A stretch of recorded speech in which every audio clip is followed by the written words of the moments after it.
Precious blood of Jesus Christ. Okay, let me give an example. Another question. This time is acting fundamental. This period today is not to answer any question. Today is to ask questions and leave you with the question. If you like, you answer. If you don't like, you leave. If, as I want to explain, I will talk about it very, very well. If you are widow, you are a husband, you are a widow now. The ghost, what I mean the ghost now, the person who lives as a partner of sin with you, who have been, two of you have been messing up yourself up, come here now and join Precious Blood. Two of you that become a member, even in the same parish. Is there a possibility of two of you still living a holy life?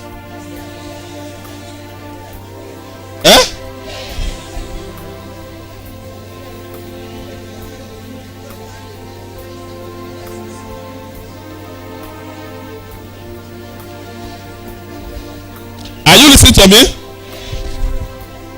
Before you are in the world, the person, two of you are living the way, then you find yourself into Precious Blood. The person now converted to Precious Blood. Join you. Two of you come for program. Go do Gethsemane, do these things. You are still seeing the person. Is there a possibility of overcoming? What is the possibility? Now, Precious Blood of Jesus Christ. I will give one quick answer now, because we are not dealing on these issues. I will only say, take note of this categorical statement I want to make. It will only be possible, holiness will be possible among them, if and only if each of them are widows. If they mourn each of them, each other. You hear what I said? If they mourn each other. And when I mean you freeing yourself as a widow, just the story I said. If you are sleeping, your husband that had died come to you and trying to touch you, what will you do? You send him into hellfire back. Say, why do you come here to do? Is it not what you do? Even if you are walking in the day, you see a shadow like him, you will surely feel shocked, is it not? Because there's nothing that is exactly why you ask him, what are you looking in the land of living? I think you are dead. If he see you in the land of the dead, he will ask you, what are you looking in the land of the dead? So, two of you are no longer the same. So, there must be, within the two, you see, I'm speaking in parable now. You must regard yourself as widows or a widower. And you must mourn that widow. If not, it will only be joking with fire. Precious blood of Jesus Christ. How do you mourn the widow? That is actually the question I am trying to explain. What I'm trying to explain is that as long as you don't accept the widowhood, you must accept to be a widow. Then you must now don't see yourself as somebody who still has a partner. That person is not your partner. So you must create a gap of a vacancy that will make you to feel that what?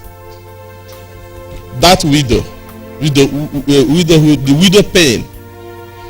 I have to say here that the pains you suffer either as a widow, as a wounded virgin or not, they are sometimes necessary to define you. You need a full knowledge. When we go into the depth of this teaching, you get what I mean. Those pains are necessary. And I have to say this thing for young ones, those who are growing up. one of the things that will make a soul to fall out is what we call self-love, self-pity, anyone who is always looking for to let the world mellow you, that is the world pamper you. All those who fall under the act of pampering is only seeking external pleasure. Or those who are looking to satisfy, looking for such satisfaction, extreme satisfaction, we always have problem. A man who has come to know God need to be firm. Need to be firm and face the reality of what you have come to do. And be more focused. Precious blood of Jesus Christ. Now, before I go into the other part of it, I will also say something about, or ask a question this way. If I, as a wounded virgin, you happen to see even the person who have wounded you around you, is there any possibility of genuine love?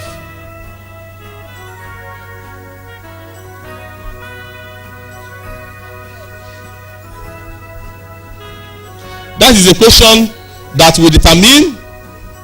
For example, look at it just now. Before you even know God, or even when you have known God, you are struggling. A thief, let me use an example. A thief left you, and later that thief becomes converted and become a Christian, and become one of even the church leader, or those who are teaching you and all that, or even the pastor. Now you are coming to see him or her, or just whatever way. Will you think that in you there will be a genuine love? Now, and that is where we go back to what we did yesterday, healing. There can be genuine love if there is healing, but there can be genuine love as long as the wound is not yet. So it is a part of the things we are going to discuss. Precious blood of Jesus Christ. Then I go forward a few words now. Precious blood of Jesus Christ. In all these things, what do you actually think is the way out? Can man help himself? Is it possible that this action, this wound, this particular wound of the journey of holiness, is this something man can save himself out from?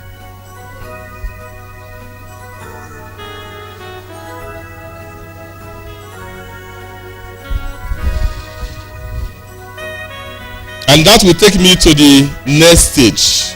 The next stage is this. Concerning this, the sensuality and the wounds of sensuality and what we have caused, there is level, there is what God expects you to do. There are three things I will explain here. Number one, there is something you cannot remove that God himself will remove.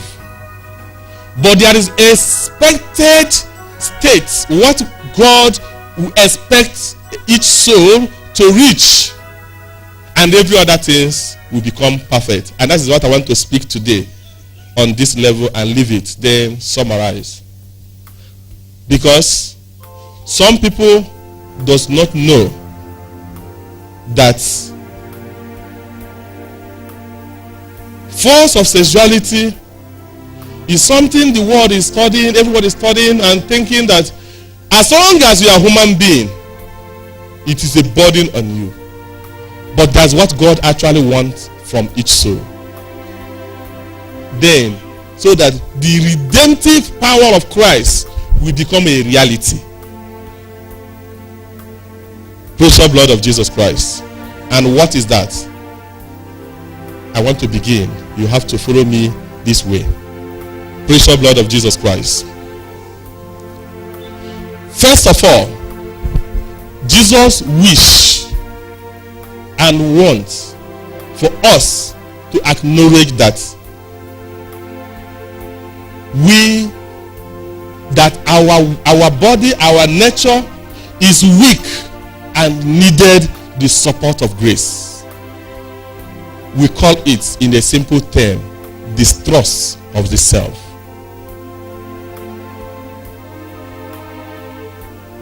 It is the fundamental beginning for anyone who really wants to overcome the power and the force of sexuality.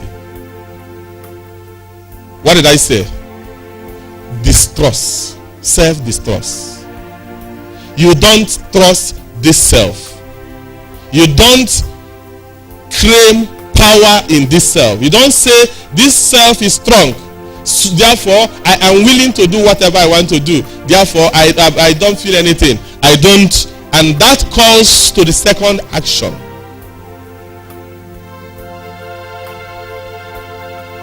The second action is vigilance.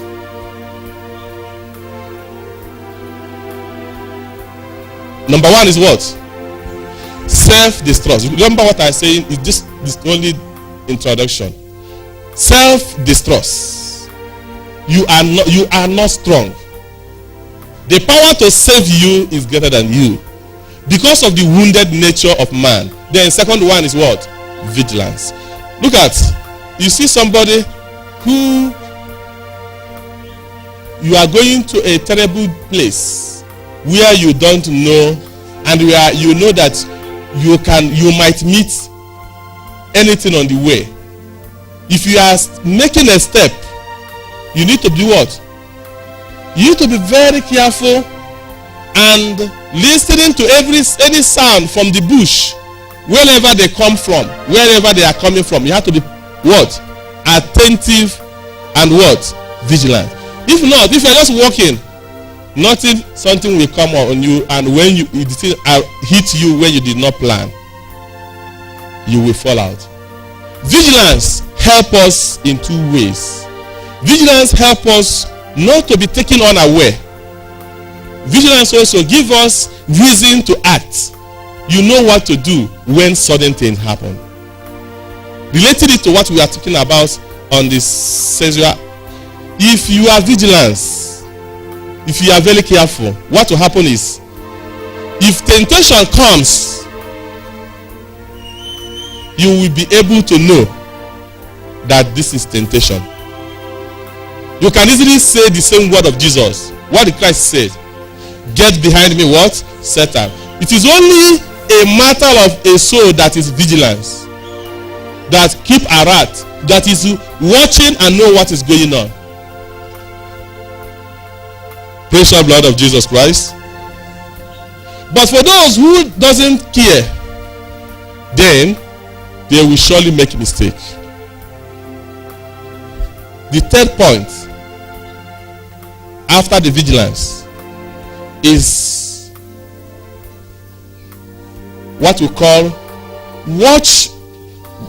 The author I was trying to use said it is an act of checkmating one's desire. That is holding our desire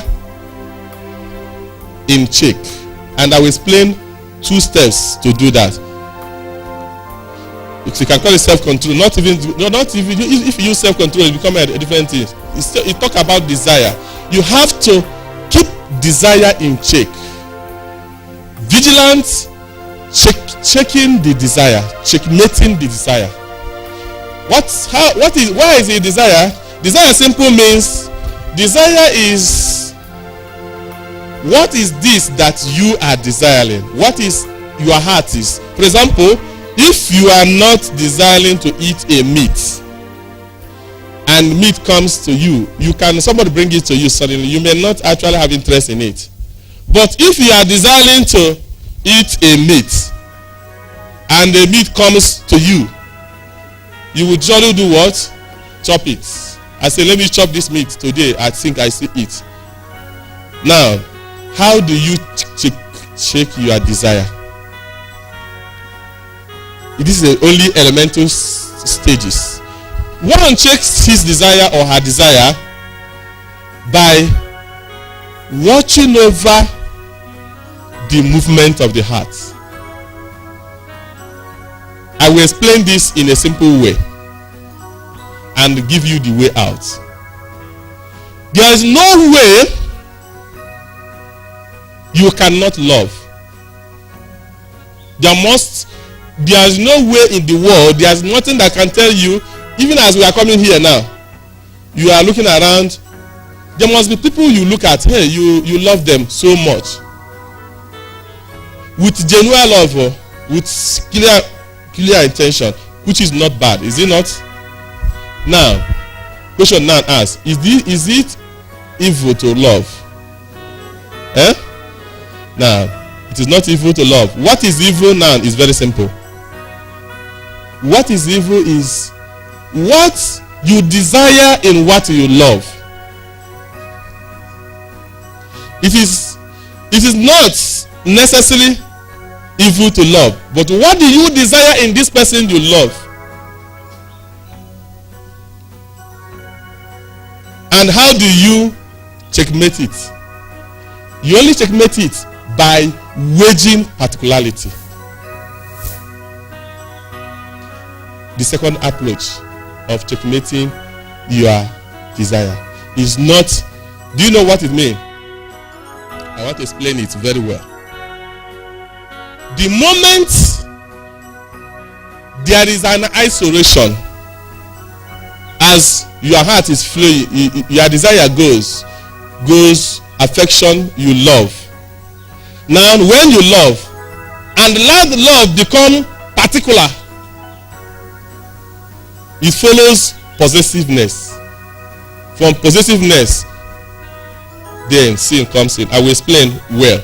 Look at, I come here, I begin to love, which is wonderful. Your desire goes, pick this orange as your own, is evil. This is our general orange. Everybody loves. Everybody. You want to corner it to yourself. And that is exactly when you see a young girl, even maybe as the student is sitting down here, I hope they are not sleeping watching me. If in the course of your love, there is attribute of particularity, in the terms of you have one person, you are securing that person, you are cornering that person inside you. Do you know how we start in the Christian? I need a young boy who will be helping me to grow spiritually. Help me to know God better. I need a young girl who will be helping me. Let's two of us will be talking about spiritual thing, particular. You hear what I said? Particular. Evil has come. You are no longer free. Do you know how we start? The person will try to corner you, and anytime he sees you talking with another person, he will look at it. Some people call it jealous. Not jealous, security. He will try to come. Anything. What is holding the two of you? He wants to know what is binding them. The reason is that you must, there is something he must have shared with you, and he doesn't want you to share it with what? The other person. He wants to secure. You will say, no, nothing, just friend. He's not convinced. He's not convinced. Something is already going wrong. Because of attribute, he has allowed the desire to go into possessiveness. And in this way, such possessiveness, sin must occur. There must be sexual life. There must be sex, and that can be very fatal. Then, if you come up, you learn the solution now. You learn how to weight your desires. When your desire going to hit on particular thing, you able to know how to relate freely with everyone. And again, very hard, what we call it, secret. Let me use the word holy secrets. Holy secret is that you fail to let the person that you are in strong passion to know that you have it, as a struggle to free your mind. I don't know whether you're getting what I'm saying. There's something you keep, a secret to keep. What the secret that protects your purity is that person that, you know, at times the person that you really yearn to love should never know,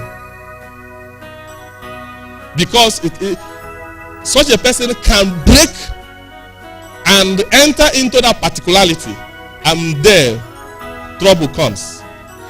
Such means that here people you begin to love, and that love begin to burst. If you make a mistake and, hey, sister, I don't sleep because of you, you are in trouble. You are in trouble. Anytime I'm praying, and are you that you cannot come out of that trouble again. It becomes possible. In short, you need a counselor, a third person to help to break the bond. You hear what I'm saying?